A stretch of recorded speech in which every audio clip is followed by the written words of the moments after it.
Hey guys, welcome back to my channel. तो आज हम लेके आए हैं आप लोग के लिए बहुत ही अच्छी है गवर्नमेंट जॉब, जो कि जो है DSSB की तरफ से निकली हुई है।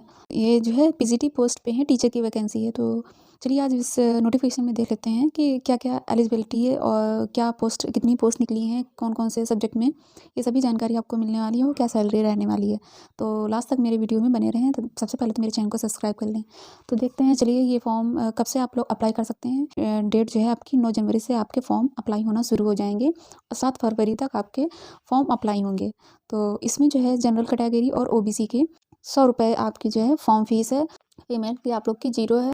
केवल जनरल OBC की 100 रुपये फॉर्म फीस है, बाकी की सभी की 0 रहने वाली है। तो सबसे बढ़िया तो है कि फॉर्म आपका बहुत ही सस्ता है, तो आप एक बार ज़रूर ट्राई कर सकते हैं। फॉर्म को लेके मत सोचिएगा, बहुत लोग हैं फॉर्म को लेके सोच लेते हैं। तो चलिए, मौका बहुत बढ़िया है। DSSB की तरफ से जो भी वैकेंसी निकली है, बहुत ही फॉर्म का जो पैसा है बहुत ही कम रहता है। तो चलिए देखते हैं इस नोटिफिकेशन में कौन कौन सब्जेक्ट की जो है PGT टीचर की वैकेंसी निकली हुई है। 2 डिपार्टमेंट में निकली हुई हैं, directorate of education and new Delhi municipal counselling. तो ये जो है 2 डिपार्टमेंट जैसे होते हैं, तो उनमें जो है वैकेंसी निकली हुई है PGT की पोस्ट पे। तो PGT Hindi male, PGT Hindi female. तो मेल और फीमेल की जो सीटें हैं वो अलग अलग पूरी निकली हुई हैं। पे स्केल लेवल जो है आपका, जो भी 8वें वेतन के अकॉर्डिंग मिलता है, तो उस हिसाब से आपका पे स्केल रहेगा। आगे हम डिस्कस करेंगे क्या सैलरी रहने वाली है।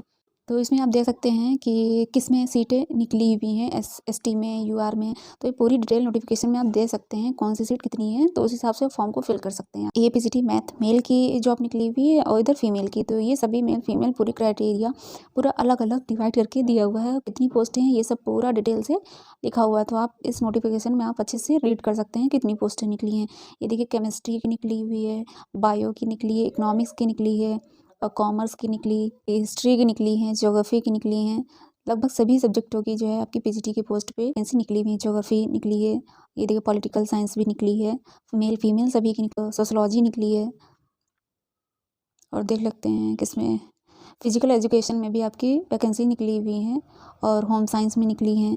सारी वैकेंसी नोटिफिकेशन में अच्छे से डिटेल से दिया हुआ है, तो आप जो है पूरा देख सकते हैं। तो बहुत ही अच्छी वैकेंसी PGT की पोस्ट पे निकली हुई हैं और जो है लगभग सभी सब्जेक्ट की निकली हुई हैं। तो आप जाके नोटिफिकेशन को अच्छे से रीड करके आप फॉर्म को फिलअप कर सकते हैं।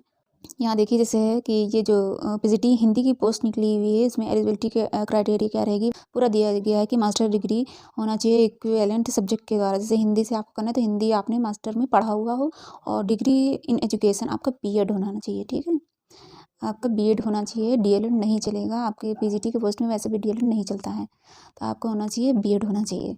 ठीक है, सबसे पहले ये 2 मेन क्राइटेरिया तो आपका होना ही चाहिए फुलफिल। B.Ed होना चाहिए और सब्जेक्ट जो भी आपका है उसमें कॉम्बिनेशन हो, तो आप इस फॉर्म को फिल कर सकते हैं।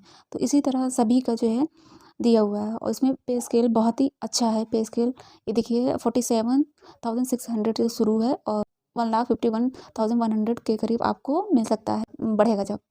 तो इसमें आपका पे स्केल बहुत ही अच्छा, 7वां वेतन मिला के आपको जो है 70 के करीब आपका वेतन हो जाएगा। 70,000 के करीब पे स्केल आपको मिलने वाला। तो पे स्केल बहुत ही अच्छा है। 36 ईयर के नीचे अगर हैं, जैसे फॉर्म को फिल कर सकते हैं, 36 के ईयर के अब नहीं होना चाहिए। और इसमें जो भी आपको एज रिलैक्सेशन मिली है वो भी पूरा नोटिफिकेशन में दिया हुआ है। आप नोटिफिकेशन पढ़ के जो है अपने फॉर्म को फिल कर सकते हैं।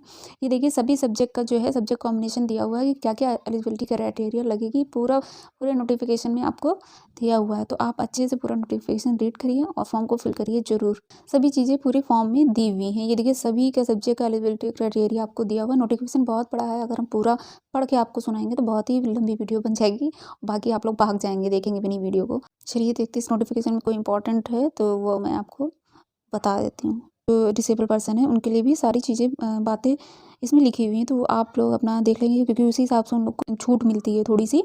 तो ये सब आप नोटिफिकेशन में रीड कर सकते हैं। एलिजिबिलिटी क्राइटेरिया क्या होना चाहिए, मेन आपका क्या होना चाहिए, आप जो है इंडिया के होने चाहिए। एज आप क्या है वो आप देख लीजिएगा कि एज का क्या है, अपने अकॉर्डिंग जो है फॉर्म को फिल कर सकते हैं अगर आप फुलफिल करते हैं। हाउ टू अप्लाई, ये कैसे अप्लाई करना है फॉर्म को, पूरा नोटिफिकेशन में आपको दिया हुआ है कि क्या क्या लगेगा, कैसे क्या अप्लाई करना है फॉर्म को, एग्ज़ाम का पैटर्न क्या रहने वाला है, ये सब पूरा दिया हुआ है। 3 घंटे का एग्ज़ाम होगा और 300 क्वेश्चन होंगे। अब देख लेते हैं लास्ट में क्या दिया गया है। मोड ऑफ सिलेक्शन भी दिया गया है कि कैसे कैसे आपका सिलेक्शन किया जाएगा। और जो मेन है कि जो जनरल और EWS के उनको जो है एग्ज़ाम में 40% मिनिमम तो लाना ही होगा क्वालिफाइंग के लिए। अगर ये 40% से कम है तो आप समझ लीजिए मेरिट में तो आएंगे ही नहीं, क्योंकि आप फेल माने जाएंगे। OBC के लिए 35 है, SC/ST के लिए 30 है। तो ये सब पूरा नोटिफिकेशन में दिया गया है। एज रिलैक्सेशन के बारे में बात की गई है, पूरा एज को लेके ये देखिए बताया गया है इसमें कितने साल का, SC/ST 5 साल, OBC 3 साल, ये सभी छूट के बारे में बताया गया। तो ये सब पूरा देख लीजिएगा नोटिफिकेशन में अच्छे से। तो चलिए इस वीडियो में इतना ही, मिलते हैं नेक्स्ट वीडियो में।